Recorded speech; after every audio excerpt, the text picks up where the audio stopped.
Assalamu alaikum and welcome back to Women's AM. This morning I'm joined by sisters Nusrat, Shahina and Khafayah to discuss the adab of a Muslim woman. Of course this is a live show, so please do call in with your comments or questions. The number to call is on your screens now, or you can tweet us at Islam Channel #Women's AM. So Sister Khafayah, before the break, we were having a conversation about using adab in dawah and how we should be following the Prophet Muhammad, peace be upon him, and his example. Yes. So just to give a few practical examples, because this is we know what happened during the time of King Najashi when he sent the Sahaba there. We knew how they conducted themselves, and the king actually then became Muslim. And I've also witnessed a situation where I was at a course, and imagine the cleaner who was cleaning the toilets saw us going to the toilet, using water, making wudu. And she said, I want to understand the religion that tells you how to do this and shows you how to do this. And through that, she accepted Islam. Wow. Isn't that amazing? Alhamdulillah, that is amazing. And we don't sometimes know what weight these small actions are going to have. Exactly. And people kind of see things and they might not necessarily ask straight away, but it's going to be a kind of little sort of drip feed, isn't it? That's Inshallah. right. So that's, mashallah, really important. So Sister Shahina, what about you when you're giving dawah? Are you kind of always thinking about your adab and your manners and how this is affecting your message? I think dawah is one of the most important places where your adab, your manners really, really matter. It's crucial because what are you doing when you're doing dawah? You're carrying the message of Allah. If you're carrying the message of Allah, you need to represent what you are talking about. Absolutely. And sometimes we get into this, I think, over the years, mashallah, I think it's quite improved, where, we can get really preachy, really judgmental, really thinking, oh, you're doing wrong, stop doing that, really battering people. When we know we all have our weaknesses. But I think with dawah, it really matters how you give it to people. And a person is, even if you're right, if you give it in the wrong way, a person's less likely to take it than you said it within a kinder way, in a better way. And also the other thing is you cater to individuals. You know your relationship with people, you know their personalities, and you cater accordingly. Some people are softer, some people are okay, some people actually prefer straight talking. I prefer you to tell me, just put it on the table, tell me how it is. Yeah, I would say in doing that, you need to build a rapport with the person, because then you need to understand, their character, and you understand the character that you're dealing with. Absolutely, because I think bad manners and really putting people down really affects a person's personality and confidence, and I hate that. I hate that when a person knocks another person's confidence. Yeah, absolutely. And I think we see this, don't we? Bad manners can have a kind of ripple effect through kind of many relationships, households, neighbours, etc. Sister Nusrat, can you expand a little bit more on that? I think, yes, adab does have an effect on our relationships, whether that be in the workplace, whether that be at home, just anywhere in life, even just social interactions in the wider society as a whole. But when it's positive, for example, you really do see the effect. So, for example, in the household where adab is being implemented, we find harmony in the household. So the lines of communication become better. And even generally, when your house has better communication, it's better, you can identify and understand the feelings of each individual, so that you're not infringing on anybody's rights and that you're fulfilling your responsibilities to people, and vice versa. This can also be translated to the wider society. So things, for example, like customer service. I mean, I just used customer service today on the way here, and the fact that somebody showed good adab in terms of the way they handled me, answering my questions, it made all the difference. It certainly does, doesn't it? And I think, I know for me, it kind of, even when interacting with my family, in the sort of pre-Islamic days, when you have a disagreement, it's almost like anything goes. You can just sort of, go to town on, kind of bad language and being rude, and there's no limits. And obviously, Islamically, you're going to have disagreements as well. We're not saying that in Muslim household this doesn't happen, but there's a framework. There's a way, and the rules of adab, according to Islam, are actually something that preserve the honour and dignity of not just the Muslim, but members of society as a whole. But when this is lost, that's where we see it being hard. And it's also harder when you're disagreeing and when you have differences. That's not more difficult to hold onto your manners then. But I think there's one example I wanted to use from Prophet ﷺ, and I love this. It's beautiful. This is when that woman, he carried her shopping and she didn't know it was him, and he helped her. And the whole journey, she criticised Muhammad ﷺ. She criticised and he said nothing. Until at the end, when she realized, because of his good adab and how he dealt with her, she took her shahada. When she found out who he was, just because of his actions and how he was with her. That's absolutely true. This is the effect that it has, subhanAllah. Sisters, we have a caller on the line. We have Sister Asma calling. Assalamu alaikum, sister. Oh, alaikum salam. Welcome to the show. I understand you have a question for us. Yes, I'm so happy to be amongst you guys and the Women's Talk. Oh, Jazakallah for calling in. It's so lovely to hear from you. I just have one inquiry. Life has been a bit rough, and obviously people in London don't have a really good, not in just in London, all around, which I've noticed. Even foreign countries, they become more like feisty and so rude, and everybody's forgotten about the Prophet ﷺ and his behavior the way it is meant to be done. And because when you're raising up your two kids, with me, I'm raising up my two children, I'm making them, showing them the right path, like in a way, like doing it myself as well, setting example so they can look and learn from. But it's getting so hard when people outside just come and attack you straight away when it's not even your fault. Yeah. You know, and they're Muslims. They're not just, they've got the hijab on, the way they're talking to you as like accusing you of something you're not doing, and you're like thinking, hold on a minute, there are other people who are non-Muslims looking at you and your behavior, and you're just attacking me for no reason. I just wanted to know that how, unfortunately, this thing is rising with our Muslim community, whether it's in Britain or whether it's back home, Pakistan or Afghanistan or anywhere else. It is rising a lot. Yeah. I do understand self-defense and speak up for yourself, but I love the way the Prophet ﷺ has taught us by setting examples for himself. Absolutely. Jazakallah sister. That's such an important call, and I think a really good reminder of the difficulties that we face, sort of bringing up children, bringing up families, and our kind of, the locality has a lot to do with it. We kind of hear this a lot about, people in London have a reputation for being quite hard and quite brash, and other areas in the country, they don't have that.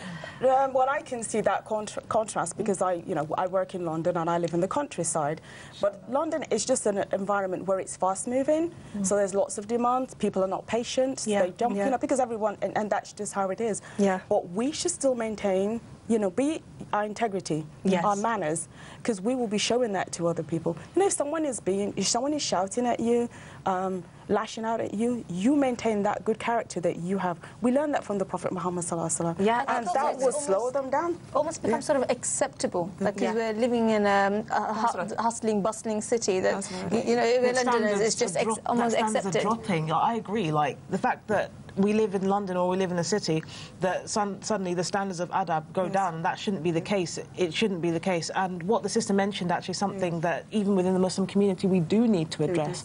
The idea that she said something about how because it's become a norm, particularly people who openly identify as Muslim, how our actions have an effect on those who aren't Muslims in terms of dawah, and that's right. But I think the reason as to why this has become an issue is because we've lost our ability to know that we are ambassadors, essentially. Right. The fact that we openly identify as Muslim and we profess this religion to be something that we adhere to, once we have that conviction and knowledge of that, it kind of translates into every aspect. So the concept of ihsan in everything has been something that, as much as we talk about it, has been lost, and we need to reclaim that in a way that not only improves the opinions of Muslims among ourselves, but it also draws non-Muslims to it, because we are known, alhamdulillah, very much so, for the way that we conduct ourselves. Yeah, and society knows that. Yeah, absolutely. That's why I think I've said before that it all goes back to basics, where we need to go back and understand what the religion demands of us. And then we know how we need to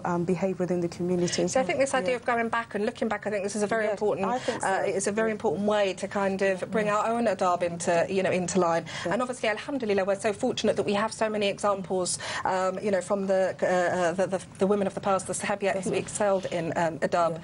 Shahina, can you enlighten us on some of these examples, please? MashaAllah, obviously we've got the Sahabiyas and the example that I talked about with Muhammad sallallahu alayhi wa sallam. Then you've got Aisha radiallahu anha. This is sort of in line with the earlier point that I was making. Sometimes there's this perception that a woman who just really has nothing to say at all, is the perfect model of adab. But Aisha radiallahu anha, she was quite fiery character. She was fiery. She used to have debates every time. Whenever she won, it used to make Muhammad sallallahu alayhi wa sallam proud that she won that debate. So I think for me, ideal adab is obviously you emulate the Sahabiyas, Muhammad sallallahu alayhi wa sallam. But also I think a lot of self-reflection is important. I think constantly checking yourself. The other idea that there's perfection in adab, that's the other thing that I really want to make a point of is, look, just because we claim ourselves to be Muslims, we're practicing, that doesn't mean we won't make mistakes. And there's no such thing as perfection. There is no perfection. For me, perfection is when you're constantly striving to be the best. Constantly striving. It's that striving that is perfection. Constantly self-checking, making mistakes, recognizing those mistakes. And I also love it when I make a mistake and someone tells me, you know, sis, this is what happened. You know, just comes and tells me. For me, that is great adab, and that really helps. And I think we also need to remember that one thing I want to add to that is that Allah is always watching. And we should know He's the Ar-Raqib, so He's always, you know, so we should hold ourselves accountable for things that we do. One thing I wanted to quickly say about the Sahabiyat, what I do for myself is I look at the, I studied their, looked at the seerah, studied their behaviour and character, and what I did was I chose two that I thought I like their character and I want to emulate this. So I chose Zainab bint Jahsh, the wife of the Prophet Muhammad sallallahu alaihi wasallam. She was the one with the longest arm. She was very generous, and she was known as the mother of the poor. And I also chose Umar because I love his character. And then I start looking at things that I can start adapting into my own character and start behaving that way. And I think that's a very good starting point. I think that's a really good place to start by studying the Sahabas. Then, you know, we have these stories for a reason, isn't it? It's not just nice stories. It's to kind of implement some kind of change. They were amazing at the level. Mashallah. I mean, Aisha radiallahu anha, Asma radiallahu anha, they were known for being really, really generous. Mashallah. Aisha was known as collecting everything together, and then when she had enough, distributing it. Asma was, as soon as she had it, she wouldn't keep it for the next day. She would just give it. MashaAllah. So, Sister Nusrat, can I have a take-home message from you on how to improve our manners? I think particularly within, you know, within our households, within our families, sometimes those closest to us tend to kind of get the roughest deal when it comes to, you know, good manners. I think one of the ways I think that I personally motivate myself and that I can really encourage other people to motivate themselves with regard to adab is your company. The type of company we keep is something very important. So there was a hadith actually mentioned by the Prophet about how a man is upon the religion of his friend, and that's related in Abu Dawood. So keeping company of people who bring out the best in you and exemplify what the sisters were saying about the characters of the prophets, those really help as well. One of the messages I can give as well is taqwa.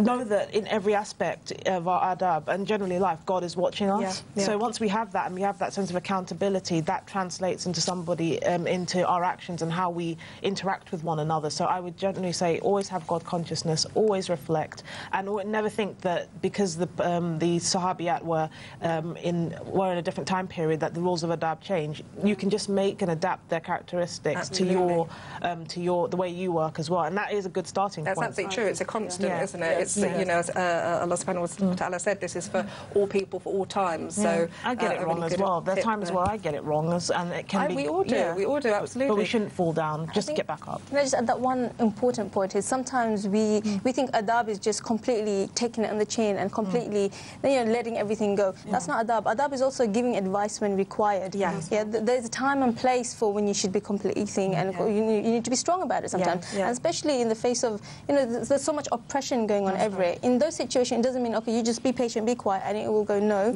I think in those situations, we do need to account people where required, and we see that in the example of the Sahabiyas, we see that in the example of Muhammad sallallahu alaihi wasallam. Just sometimes adab is just confined to this little box. It's not that. I mean, we do need to look to Islam and see absolutely true. It's a holistic way. Absolutely true. MashaAllah. Jazakallah, sister. Some fantastic points raised.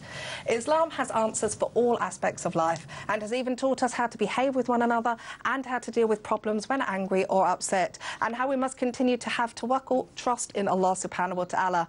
We have many examples from Muslim women in the past who have showed us these exemplary characteristics and personalities.